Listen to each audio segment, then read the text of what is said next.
was, as you know, I was in the army and I was away for many long durations away from Chitra and the two boys.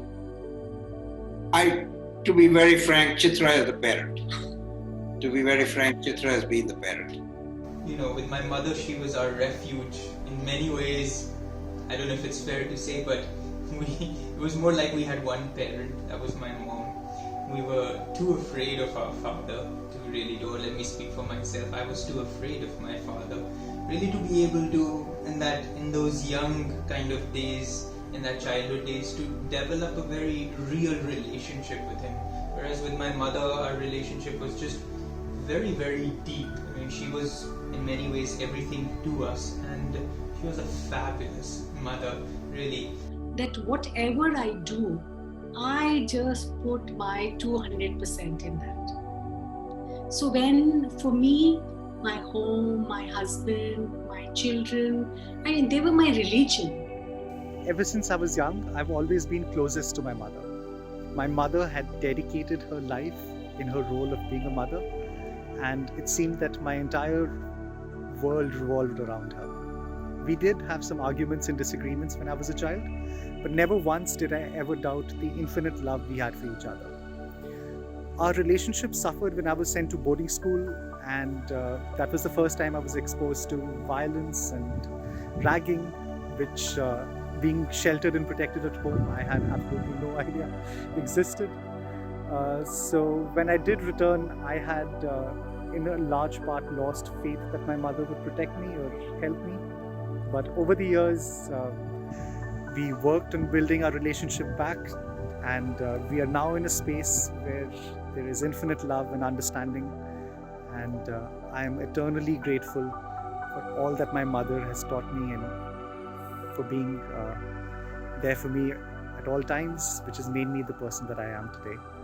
Very, very deep. I mean, she was in many ways everything to us, and she was a fabulous mother, really. In fact, both of them, when I look back to either of my parents, I feel not even a hint of something should have been different, or there's some resentment. Even my father, I appreciate him for who he was, even from that particular time. Now, however, the relationship has changed quite a lot in the way that it doesn't even feel like there's a parent-child relationship anymore. It's so much just about a relationship of equals, a relationship of strong individuals, and just a deep friendship that we share. With my mother especially, it's a friendship where we can share really just the deepest parts of our beings with one another, especially since we're both spiritually driven. And so it's just nice that we can bounce our energies off of each other whenever the need is there. She's also sustains and nourishes us. Boys can answer this, whether they knew that I was there. I was there all the time. Since he was in the army, there were months at a time that we would not see each other.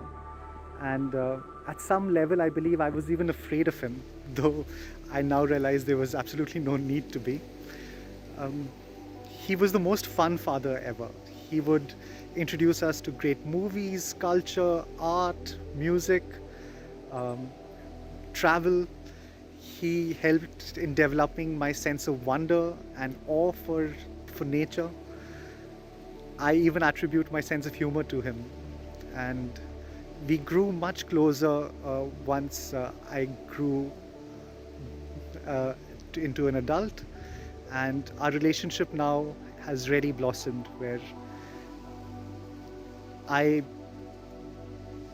try and gain as much as I can from the wealth of knowledge that he has as a leader, as someone who knows so much about the world.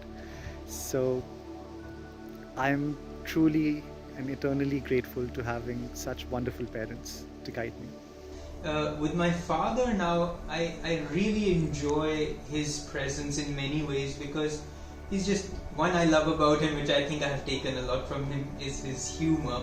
And it's just, with him, somehow, I don't know, I've never said this to him yet, but somehow with him it's more like I feel like he's my child.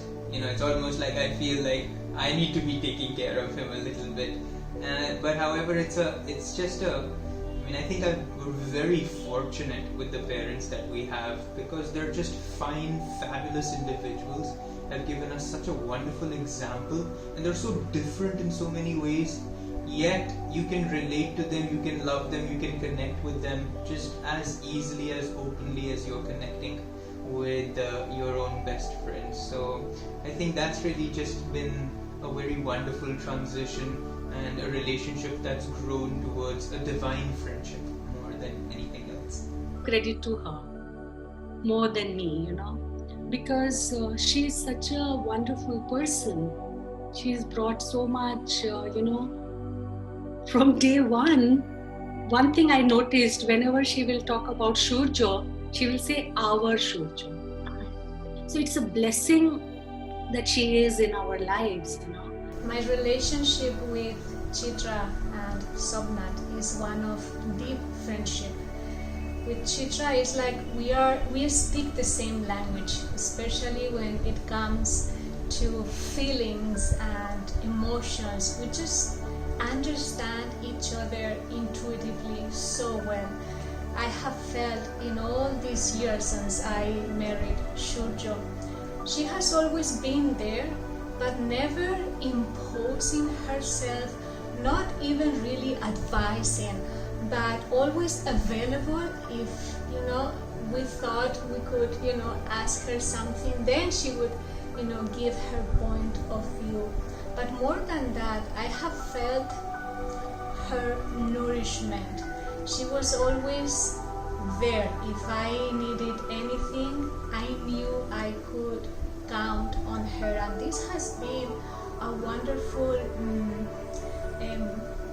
comforting feeling to know that I have not just a mother-in-law, but a friend, a sister, spiritual, bodyguard also in many ways, and it's just a joy to be with her and Somnath. We try to see them once a year because we feel so renewed and restored and energized by being in their presence. It's just wonderful. I consider myself very, very lucky to have such an incredible in-laws in my life, and I know I can count on them, and I feel them taking care of us from wherever they are.